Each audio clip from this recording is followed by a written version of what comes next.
नमस्कार, मैं सुनील अभय और आप देख रहे हैं HD न्यूज इंडिया। आज हम ऐसी शख्सियत के साथ मौजूद हैं, उनके घर पर मौजूद है। सेक्टर 50 में वो रहते हैं, नोएडा। प्रेमलता जी, जो कि स्कल्पचर है, और आप देख रहे होंगे मेरे पीछे ये जितने भी स्कल्पचर्स बने हुए हैं ये उन्हीं के हाथ के बने हुए हैं, और इसमें कोई ना कोई मैसेज देने की कोशिश की गई है। लगातार 25 से 30 वर्ष हो चुके हैं उन्हें इस कार्य को करते हुए, और उनके साथ साथ हमारे साथ मौजूद है उनके सरकार जी। साथ साथ कोशिश करते हैं, उनकी मनोबल को बढ़ाते हैं, और उन्होंने आज तक जो भी मुकाम हासिल किया उनमें बड़ा ही सहयोग भी रहा है। बात करेंगे दोनों से वन बाई वन। पहले तो हम बात करते हैं प्रेमलता जी से कि आखिर जो है इसके पीछे इनकी सोच क्या रही, आगे मैसेज क्या है, और आगे आने वाली जनरेशन को वो क्या कहना चाहते हैं। मैडम, पहले तो स्वागत है चैनल पर आपका। धन्यवाद। लगभग आपको 25-30 साल हो चुके हैं स्कल्पचर्स बनाते हुए। हाँ जी। और आपने यहाँ पर काफी सारे स्कल्पचर दिखाए भी हुए। हाँ जी। पहले तो ये बताएं कि आपको प्रेरणा कैसे मिली और किस उम्र में आपको ये शौक लगा। मैंने अपनी बेटी की शादी करने के बाद मैं खाली हो गई थी। अब मुझे समझ में नहीं आ रहा था करूँ तो क्या करूँ। अच्छा। तो फिर मैं जाके त्रिवेणी कला संगम गई पेंटिंग में। वहाँ मेरा हाथ नहीं चला पेंटिंग में। तो नीचे सरोज जैन के पास में गई जी। वो स्कल्पचर वो टीचर थे, तो उनके साथ बैठ के फिर मैंने काम शुरू किया। तो फर्स्ट पीस ही मेरा गृह शोभा में इतना बड़ा उन्होंने छाप के भेजा, तो मुझे खुद ही लगा ये क्या है, मैं क्या कर रही हूँ।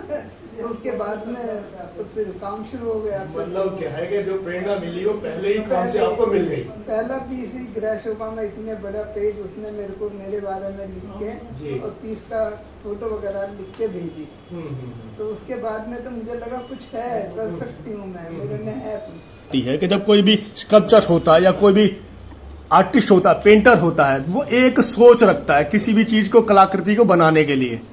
तो अभी तक आपने कौन कौन सी कलाएं ऐसी बनाई हैं जो कि अच्छी जगह प्रदर्शित हुई हों, उनको कुछ अवार्ड मिला, उसके बारे में कुछ बताने की कोशिश करें। एक सबसे पहले मैंने एक बुद्धा बनाया था जिनके सिर पे उनके ही प्रवचन लिखे हुए हैं सारे जी। तो वो बुद्धा इतना लोगों को पसंद आया कि जब भी वो कोई देखता है तो वो कहता हमको चाहिए अपने घर के लिए ये बुद्धा। अच्छा। तो उसका वो बुद्धा मेरे को खुद भी बहुत पसंद है। तो वो अमेरिका में भी 2-3 लोगों ने फिर उसको मंगवाया, कहते हमको ये चाहिए बुद्धा। उसके बाद में और बहुत सारा काम लोग पसंद करते हैं, तो फिर जहाँ पे थोड़ा भी इमोशनल होता है तो लोग लेके जाते हैं। जैसे अभी आपने बताया कि आपने बुद्धा बनाया, उनके सर पे प्रवचन लिखे हुए हैं। हाँ जी। तो ये प्रवचन लिखने का, जैसे कि दिखाया गया है, ज्यादातर बुद्धा को घुंघराले बाल होते हैं, प्रवचन लिखने का आपके ख्याल कैसा आया मन में? मेरे को लगा कुछ डिफरेंट होना चाहिए, जो उन्होंने कहा है वो हमें पता होना चाहिए जी। फेस तो हम देख ही रहे हैं, लेकिन हमें पता होना चाहिए वो क्या कहना चाहते थे। तो उसमें कुछ जो आपने प्रवचन लिखे उसके बारे में बताएंगे थोड़ा सा, क्या लिखा हुआ उसको? उसमें बुद्धम शरणम गच्छामि और धम्मं शरणम गच्छामि, संघं शरणं गच्छामि। अच्छा, मतलब तीनों जो सार हैं वो उसमें लिखा हुआ है, लिखे हुए हैं, उनके सिर पे लिखे हुए हैं सारा। और ये सोच के आपको कैसे आई कि इस तरीके से होना चाहिए और एक मैसेज देना चाहिए? वो ये सोचने का तो यही तरीका था कि सभी बाल बना देते हैं, जूड़ी बना देते हैं, तो जो उन्होंने कहा है वो तो कोई देखता ही नहीं है कि वो क्या कहना चाह रहे हैं। वो सोच के फिर मैंने उस पर लिखा। सरकार साहब, जब काम करते हैं तब आप इनके साथ किस तरीके से सहयोग रहता है, क्या सोच रहती है, या दोनों का कॉम्बिनेशन रहता है किसी भी स्कल्पचर को बनाने के लिए? कुछ थोड़ा बताएं। मैं थोड़ा सा जी डिफरेंट, ये तो सोच हो गई जी। इसके बाद रिफाइनमेंट जी कि ऐसा नहीं, थोड़ा ऐसा कर सकते हो, ऐसा नहीं ऐसा कर सकते हो जी।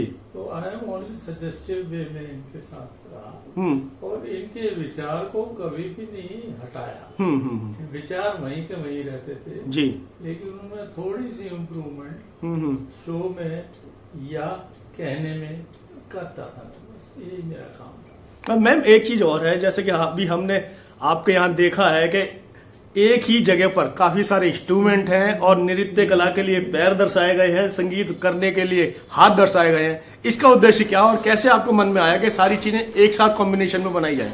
क्योंकि मेरी बेटी और उसकी बेटी दोनों कथक डांसर हैं। अच्छा। तो वो पैर तो मैंने उन्हीं को सोच के बनाए कि वो कथक करती हैं, हाथों के इनकी मुद्राएं जो वो करती हैं जी। और म्यूजिक का शौक मेरे हस्बैंड को बहुत है, तो वो मैंने सारी जिंदगी बर्दाश्त कोशिश मतलब दोनों को कंबाइन कर दिया आपने। और फिर तबला वगैरह तो फिर मैंने जब देखा मैं खाली हो गई हूँ तो तबला सीखने गंधर्व महाविद्यालय में मैंने 2 साल। अच्छा, आपने खुद भी सीखा है? हाँ जी, बहुत बढ़िया। फर्स्ट किया अपनी क्लास में, फर्स्ट आई थी, सेकंड आए थे। अरे क्या बात है, क्या बात है, क्या बात एग्जाम दिया था हमने।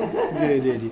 अच्छा, एक जगह आपने ये भी दर्शाने की कोशिश करी है कि एक जो चेयर मेकर है वो काफी सारी चेयर्स लेकर के बैठा हुआ है, चेहरे पे मुस्कान है। ये चेहरे पे मुस्कान के पीछे का राज क्या है?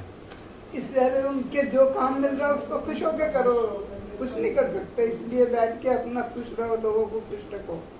जो बिकना वो तो बिकेगा ही जी, वो उसके हाथ में नहीं है, लेकिन वो खुश रहना तो मतलब हर हाल में खुश रहना उन्होंने सीख लिया है। और ये एक शिक्षा देते हैं कि जैसे भी हालत हो आदमी को खुश रहना चाहिए। सरकार साहब, आपका क्या मानना है? नहीं, बिल्कुल सही मानना है जी, और होना भी चाहिए जी। क्योंकि जब तक लगाव नहीं, जब तक आप उसमें इंटरेस्टेड नहीं है या आपको कुछ प्राप्त ना हो इंटरनली, वो काम करना ही नहीं चाहिए। तो ये एक तरीके से जी लगन पैदा करने का। सर, एक चीज और मैं यहाँ जानने की कोशिश कर रहा हूँ। आप यहाँ पर एक फेस दिखाया हुआ है आपने, ये 3 फेस हैं और इनके ऊपर जो है 2 पक्षी भी हैं जो कि प्रोटेक्ट कर रहे हैं, और हाथ भी हैं, 2 हाथ हैं, 2 हाथ भी हैं, ठीक कह रहे हैं। तो क्या मकसद है, क्या सोच थी इसके पीछे बनाने की? मेरे 3 बच्चे हैं तो मेरे को अपने, अब आज भी वो इतने बड़े बड़े हो गए, 50 से ऊपर हो गए, लेकिन मेरे को लगता है मैं उन्हें प्रोटेक्ट कर सकती हूँ।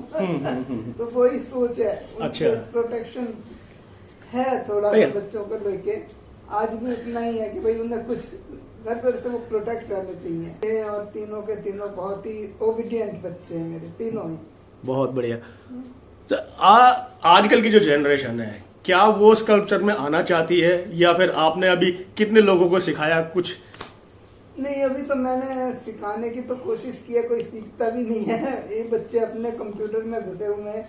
बाकी सबसे छोटी पोती जो मेरी अमेरिका में, वो बहुत अच्छी स्कल्पटर है। अच्छा, वो बहुत अच्छा काम करती है मेरे जैसा, उसकी सारी आदतें मेरे से ही मिलती हैं। हालांकि वो पैदा वहीं हुई, बड़ी वहीं हुई है, लेकिन उसे कहते हैं ना, मेरी बहू कहती है ये प्रेमलता आ गई है दूसरी।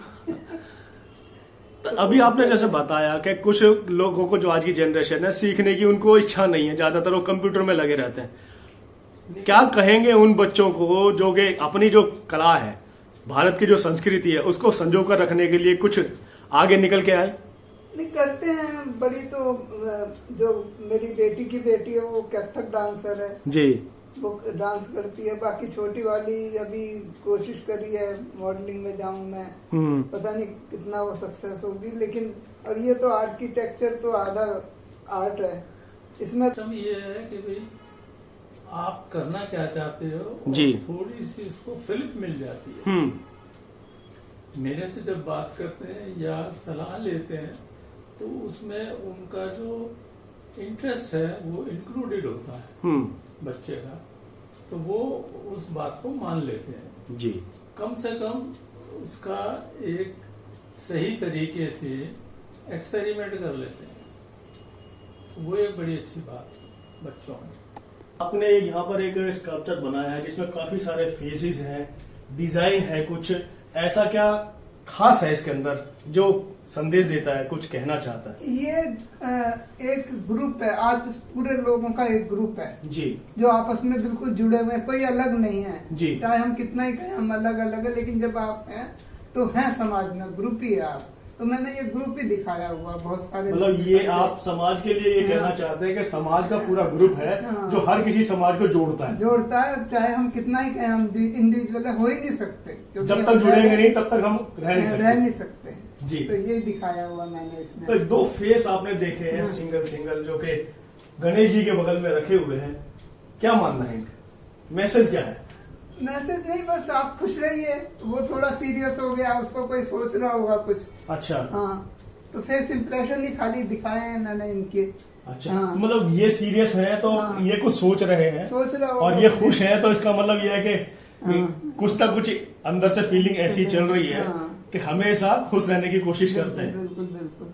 अभी जैसे आपने इनके बारे में तो बताई थी कि प्रोटेक्ट करने की बात चल रही है, ये एक बगल पे हमारे ये दिखाई दे रहा है जॉली माइंड है और कुछ म्यूजिक बनाने की कोशिश कर रहे हैं।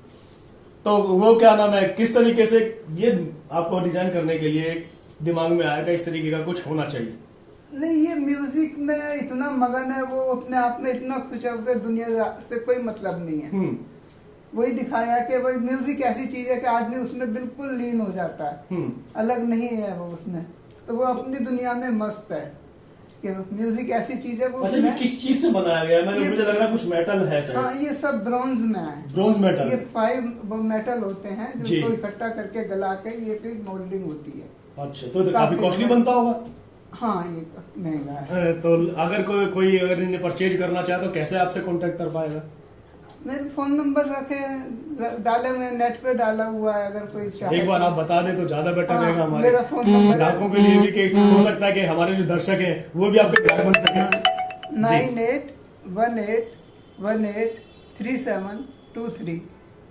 एक बार दोबारा रिपीट कर दीजिए। 98183723। तो आप देख सकते हैं कि जिस तरीके से प्रेमलता जी ने 25-30 साल अपने इस स्कल्पचर में दिए हैं, फील्ड में दिए हैं, और ये वो कला है जो भारत की धरोहर है और हमेशा उस धरोहर को संजो कर रखने की जरूरत है। आगे आने वाली जो जनरेशन है उनको दिखाने के लिए, उनको बताने के लिए और उनको सिखाने के लिए। जब प्रेमलता जी मैडम जैसी यहाँ पर मौजूद हैं तो कोशिश करें कि इनसे सीखें, जानें और अपनी धरोहर को भी साथ में संजोने की कोशिश करें। अगर हम अपने धरोहर को, भारत की जो धरोहर है, भारत की जो संस्कृति है, उसको संजोने की बात करते हैं, तब ऐसे महानुभाव हमारे सामने दिखाई देते हैं। और बहुत बड़ी बात है कि आज हम इनके घर मौजूद हैं, इन्होंने हमें घर पे बुला करके आदर सम्मान दिया है, बहुत बड़ी बात है हमारे लिए भी। आगे और लोगों को बताते रहेंगे, दिलाते रहेंगे, और जो भारत की धरोहर को संजो कर रखना चाहते हैं, चाहे वो पेंटर हो, स्कल्पचर हो, इस माध्यम से हम आपको दिखाते ही रहते हैं। कोशिश करेंगे अगली बार फिर से इसी के साथ। मैं सुनील अभय, एचडी न्यूज इंडिया।